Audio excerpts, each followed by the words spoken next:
I'm female 33, engaged to my fiance, male 36.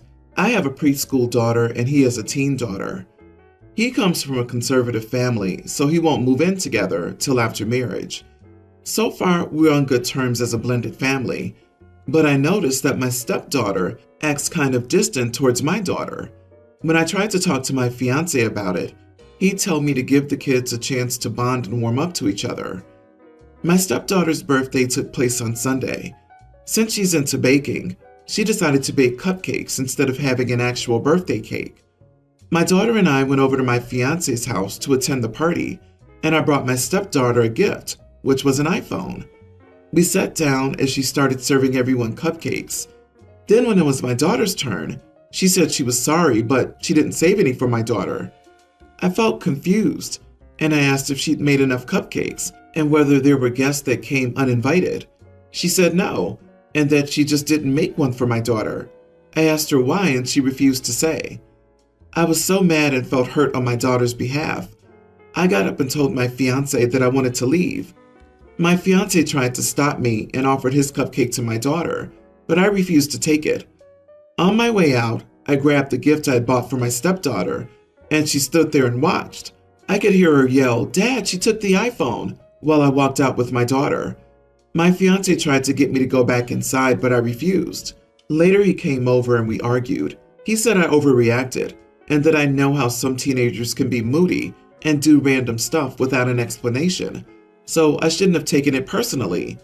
I said she excluded my daughter and didn't save her a cupcake, but he said it was just a cupcake, and then he reminded me that he offered his cupcake and that I should have just accepted it and called it a day. He said taking the iPhone, which was supposed to be a gift, back was in poor taste, and it might hurt my relationship with his daughter.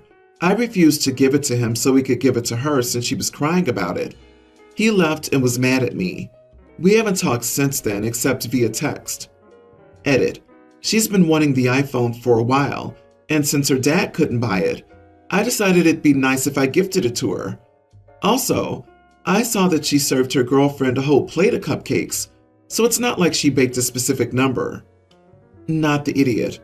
Wow, your stepdaughter-to-be is a mean girl, which is a polite way of saying she's a brat. Brats are cultivated. Your fiancé has allowed this for her entire life, and he'll not change. Best of luck to you and your daughter dealing with this BS. You sound kind of awesome. You deserve so much better. OP, you paid for an iPhone? Yeah, this isn't about you being an idiot, in my opinion. It's not an overreaction when you don't feel like being disrespected and unappreciated. She left a preschooler out on purpose. She knew exactly what she was doing. Play stupid games, kiddo, and win stupid prizes. OP, wake up. Why are you the one paying for the expensive gift? The iPhone should be a parent or grandparent gift, not from you. Leaving was your only option at that point. It takes a special kind of ugly to want to exclude a little kid from a birthday celebration.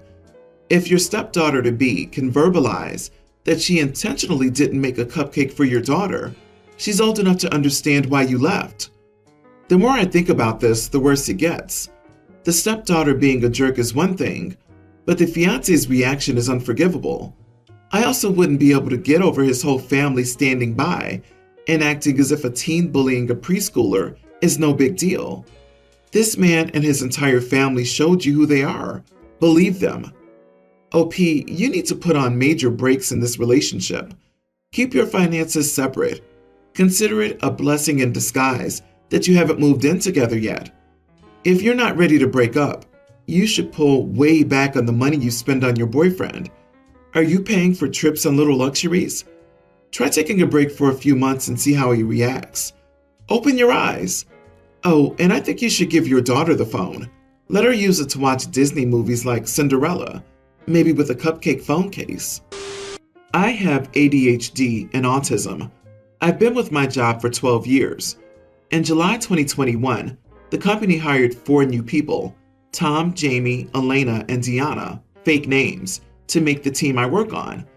Unfortunately, none of the new people on my team are very nice to me because I'm odd. The only person who's ever kind to me is the new manager of our team. The new people started holding potluck meals. The first time I found out after the fact, they were eating without me, so I asked them to let me know and I'd bake something next time. The second time it happened, they said it was an oversight. Oops. By the third time I got the hint that I wasn't welcome. I was hurt but let it go and did my job. Our new manager asked why I had never participated in the team potluck. I told her I was never invited, but she swore Alana texted me. I told her none of them ever contacted me except for essentials by email only, and they made a point to avoid me. When my manager confronted the group, they lied and swore they'd asked me but couldn't produce the promised text.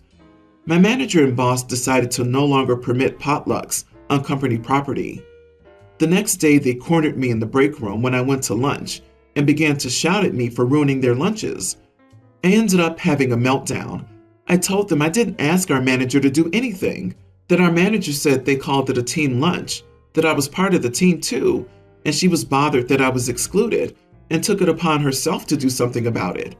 I said that I knew I was weird and that was why they didn't like me. I told them that I have ADHD and I'm autistic and I'm doing the best I can to fit in, but I'm not stupid. I know I'm always being left out on purpose and lied to about it, and it hurts to never feel like I fit in or matter to anyone. By the end, I was sobbing myself sick, and my mom had to pick me up early because I was panicking so badly. I found out later that my coworkers were put on an administrative leave without pay and forced to go to sensitivity training before returning to work. A few days later, Tom approached me to apologize and said his nephew was autistic too, and he should have realized and done better. I asked him, if someone treated your nephew the way you treated me for over a year and only apologized after getting caught and punished for it, what would you tell your nephew to do? Would you tell him to accept that apology? He quietly admitted he wouldn't, that he'd tell his nephew to tell them to go screw themselves. So I told him to go tell himself that, get back to work, and leave me alone. No one else even tried after that. My manager's now saying I overreacted and should accept the apology and give them another chance to keep the peace. My job coach says I should apologize too, but I don't want to. Am I the idiot? A year? And your manager is saying you are overreacting? They're underreacting. Sensitivity training isn't enough. Your coworkers did this with intent for a year and then dared to shout at you when their crap behavior was called out. My own anger and your treatment aside, I would accept the apology in time. However, I do think what you said to Tom was perfect. You are 100% not the idiot. Accepting an apology is a personal choice, not something that should be subject to a superior's order. I think you need to ask yourself if Tom's apology was sincere and if it would benefit you to offer forgiveness. Forgiveness is not for him, it's for you. When you've thought about it, do what feels right to you. Based on what you've written, none of the other 3 people have apologized, so there's nothing to accept. OP didn't reject the apology directly, he just put a mirror up to it. OP, he only apologized after you said you were autistic. You shouldn't have to state your disabilities to get people to treat you like a human being. As an autistic, I'd also tell them to go screw themselves. I'm very frustrated as I write this. I've been with my wife for 15 years. We're both 33 years old and have 2 wonderful children, both very young. We are professionals in our community and earn good wages, but like many people, money's often tighter than I would like. When we had our first child, my wife decided to take a part-time job at her workplace. We had extensive conversations, but agreed that the 2 days off a week would be beneficial for getting things done we otherwise would struggle with. We both work 8 a.m. to 4 p.m. With both of our children, she's taken 18-month maternity leaves, and we're nearing the end of her last leave. As such, money's especially tight, and some things have fallen off, like household tasks, because having 2 kids is a lifestyle change. We both agreed that it would be great for her to return to work part-time, but we argued today. Today she told me that she volunteered for the PTA starting in January when she returns to work so that she can go to my son's school on her off days. This was a bit triggering for me because I feel that the days off are for her to complete the tasks that we don't have time for. So I told her that much and felt like I was very polite in what I said. I did reference household chores like laundry, dishes, vacuuming, and whatnot. Again, it was not to be misogynistic, but our family does happen to follow the stereotypical archaic family structure where we have a partially stay-at-home mom and me working full-time, plus overtime occasionally. The climax of this argument was my wife getting irate and telling me that I couldn't tell her what she could do on her days off. I reminded her that these were not days off, but rather an agreement where she works part-time but gets our family tasks done. She feels I'm overbearing and doesn't want to sign up for that, but she doesn't want to return to work full-time either. I'm not trying to be rude or ignorant, but I'm frustrated. I feel that if she wants to volunteer at my son's school and makes a commitment, she should be taking extra shifts and making more money for the family. Also, if she's going to stay part-time, she needs to accept that family responsibilities come first. Am I being an idiot? I feel she's selfish by wanting full control over her days off while not working full-time. I don't know if I'm wrong or right here, and I'm struggling to understand her perspective. Edit. I didn't use PTA properly. It was the volunteering throughout the week at the school that was frustrating. Roughly 4 hours a day on her days off. She works Tuesday, Wednesday, and Thursday. She has Friday, Saturday, Sunday, and Monday off. You are the idiot. Kids don't raise themselves. Your wife's getting involved with their schooling in the parenting community. That doesn't exactly sound like a fun hobby or day out. She doesn't have bottomless mimosas during this time. This is work. You absolutely do not get to tell her what to do with her time off. I suggest you hire a cleaner that you both pay for. Or, the dude has 2 days off, so maybe he could clean and do laundry on Saturday and Sunday, like every other working family out there. You are the idiot, because family tasks are family tasks, not wife tasks, and volunteering at school is work, not leisure, and it's good for your children's development. For example, you could have done a load of dishes in the time it took you to write this. Listen, your kids are small. One day they'll be grown. Do you think they'll remember whether the floor was vacuumed and the windows were washed? Or do you think they'll remember that their mom was there for them?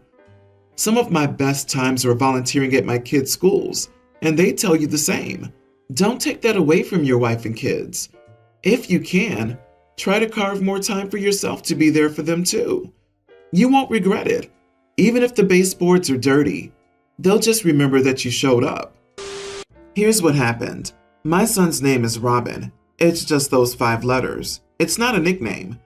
The mom of one of the kids in his class is convinced his name is Robert. She volunteers at pickup. I'll drive up and she'll go to my son yelling, "Robert, Robert." Now, I brushed it off for the first few weeks because learning the names of a bunch of different kids is hard. I would tell her when she came back over to my son. Actually, his name is Robin. I've said this every single day for over a month now. Finally, last week, I saw her at a school function, introduced myself and said, "I'm Robin's father. You might recognize me from the pickup. By the way, his name isn't Robert." Her response confounded me. She said Robin is a girl's name.